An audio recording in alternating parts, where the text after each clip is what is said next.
na prekese na edamu ase checha wane se o de se prekese ja na do fiti koti a na ne ho bon afiefie mu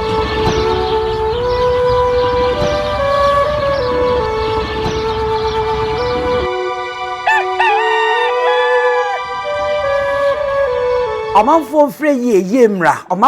yemra 1978 men's boutique and traditional wear na every nananom ahemfo nananom ahema nananom achiame obi a wukodi hene anase akonfompo se wo ba 1978 men's boutique a eye kente nananom entoma yetutu eguso edeko ayie de eya agefro kente papa bi ediko dwabo ase ope ahenema ope furugu ope neche ope chachao anase ope abahema duku ade bobo wonsa entoma wo be fra kente papa bi a obetu eguso de a eye 1978 men's boutique a location no ewo edum ye ben Access Bank bomoden na bra na eni yemedidwa na wonu hu da betumi afre wo 0265188889 1978 men's boutique was say na nanuma fade de a aha ena obenya na moroso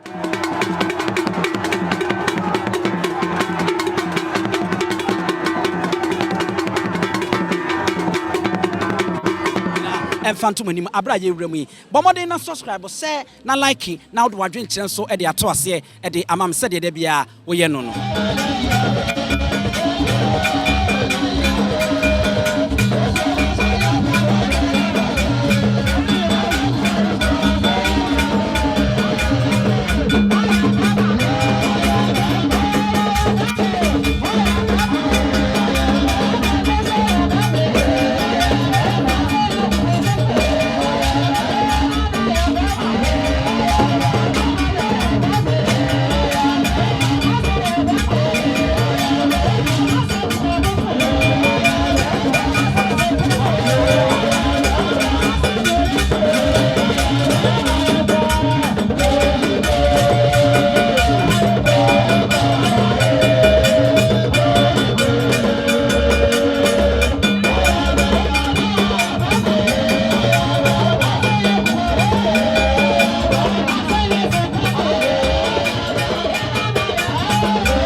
na said the name kind and Nyansam Katokra. Amanhene by, Amanhema Binum by, Abrampon by, a Queen Tinny Rubai, then they buy Nyansapo Tv near film, so sha, na Udi free say, I made a cordia, Yahuana Yasantoa, our air just some Manhema, or Hanamo, Sanson Asante Asokore,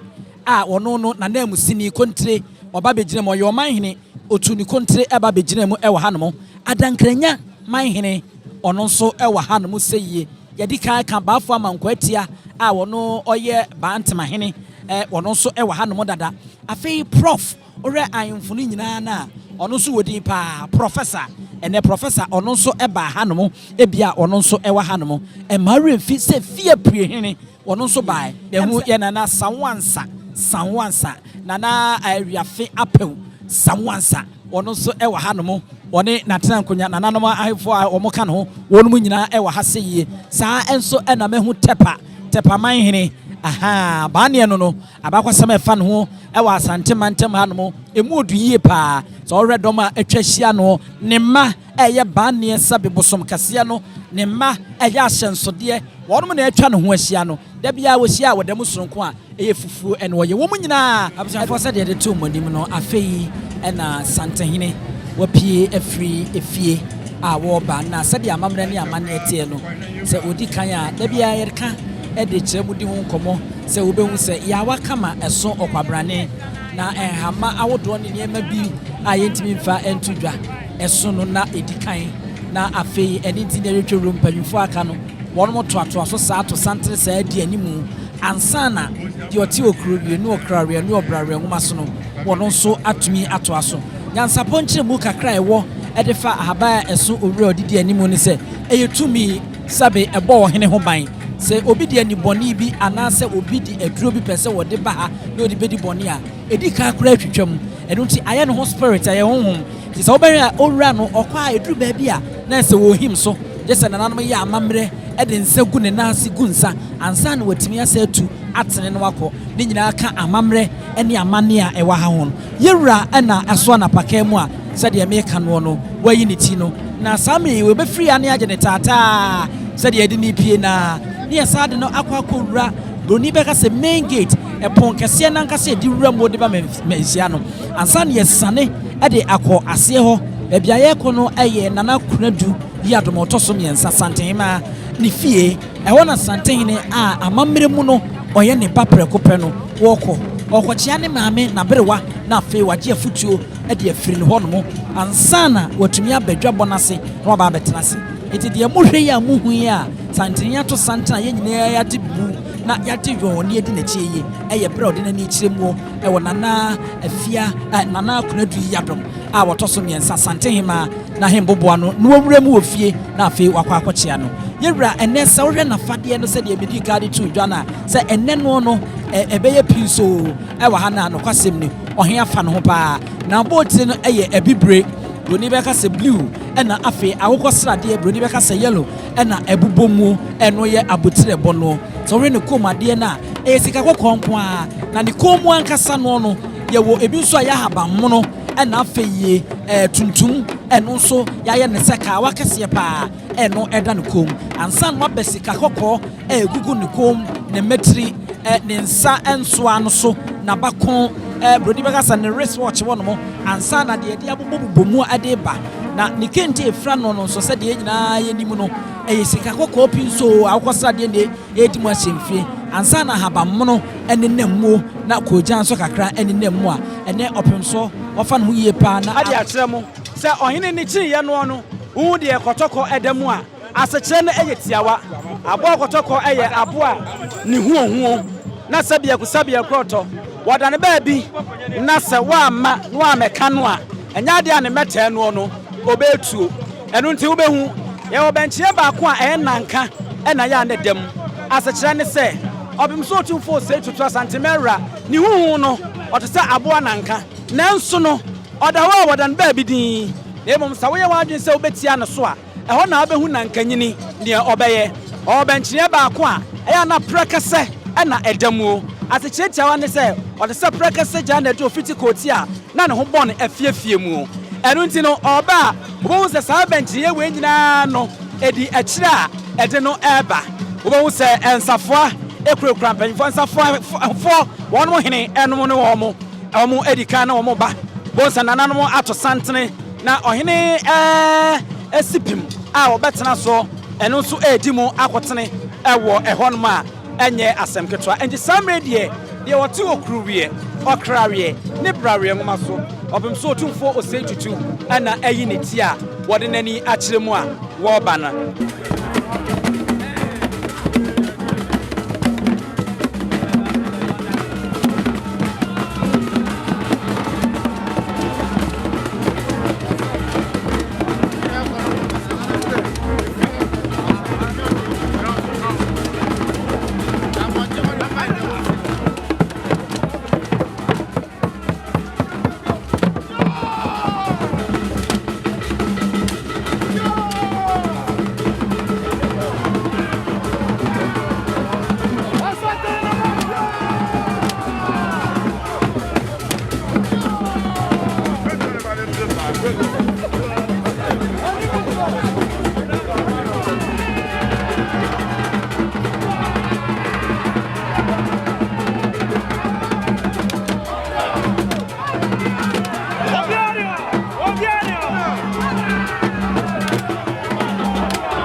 Dwano ohene akwakwachia ne maame a woye ni nua preko penso awie afi ene waba abeje na konwa na wode pani na behwe efiri wo hen na so tama oso apaka no ye ntimi anya kwan enwu ne nase no entwa ho mfonyina nkyere mu afi mo hwe firi ne nase na edikosi ne soro afi kinye bia ne se senia me kire ye no no ene ne ma tutu dwano saa no opemso na fade no etie eti wanya betena se afi ne adwumadie no ehye ase ano abisa for sabe se wo hwa achempem hene edusipokunu no ohene ba no ono ene wayi ne ti a wo ba be kire na ma menka wasem kakra be mfa achempem hene ho waye ohene ba pa na asantemantem nyina ono ne obi a santehene anya hwe bosumi bia no okọ na okwakyia no emu baako okọ ne naso na okwakyia no esanse oye ne doba omfa ne ni agro ono ne nei wo ba wono so eba ba kyia Asantehene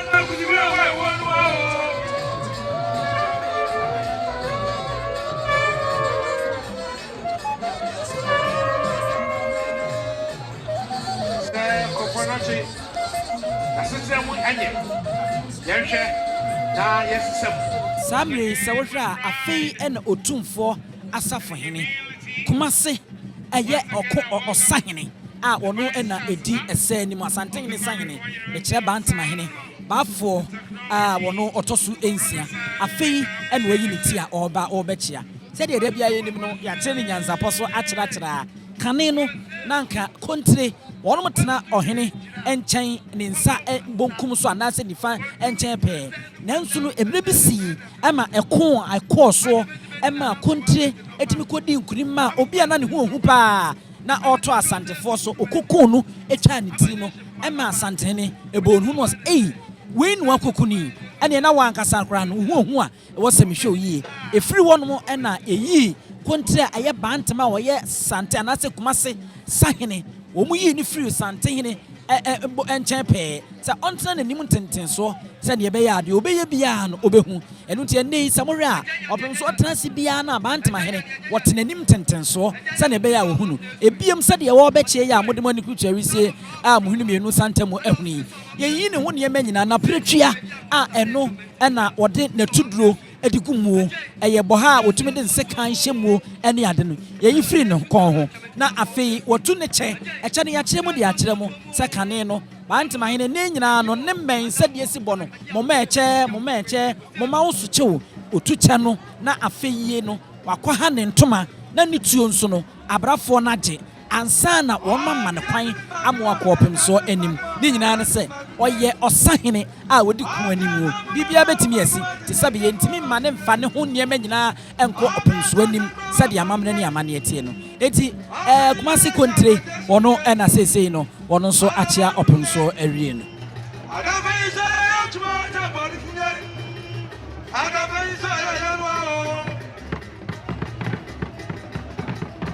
we welcome the Executive Director, Honorable Dr. Henry Kwabena Kukufu, together with a senior journalist and a legal practitioner, lawyer Ohene Amankwa Jan. Lawyer, thank you.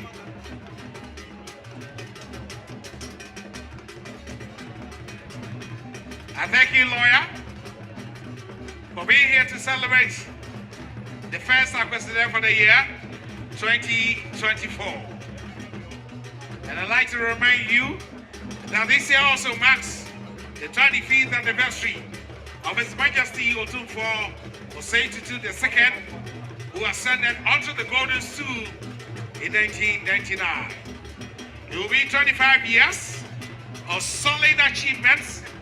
monumental achievements, script in gold and platinum. Lawyer, I thank you.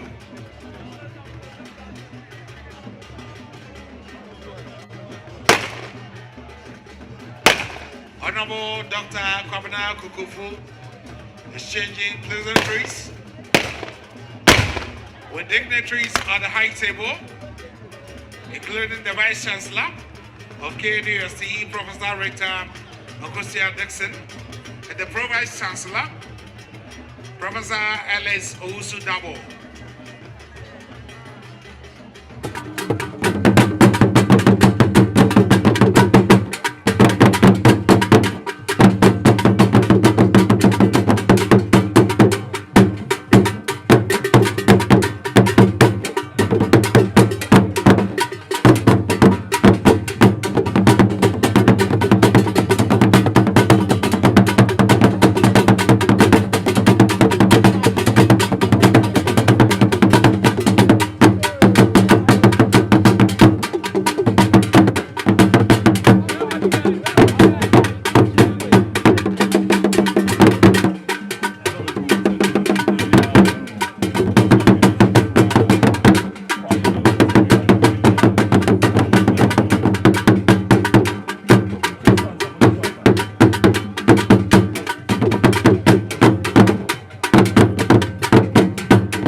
yehu abrempon no yehu adehye no yehu sentrofo ne abrofo no a wonu so firi wonu kuro so a wo mu nyina ebefaaye aye Nyansapo bommoden subscribe share na like ya na ado adwen so de ato ase de amam mo sonfo pramso yene wo faase papa bi abusua pani ousu aduomi aha ene edi mo sie mo nyina mo ene hwa wogen ya hene wa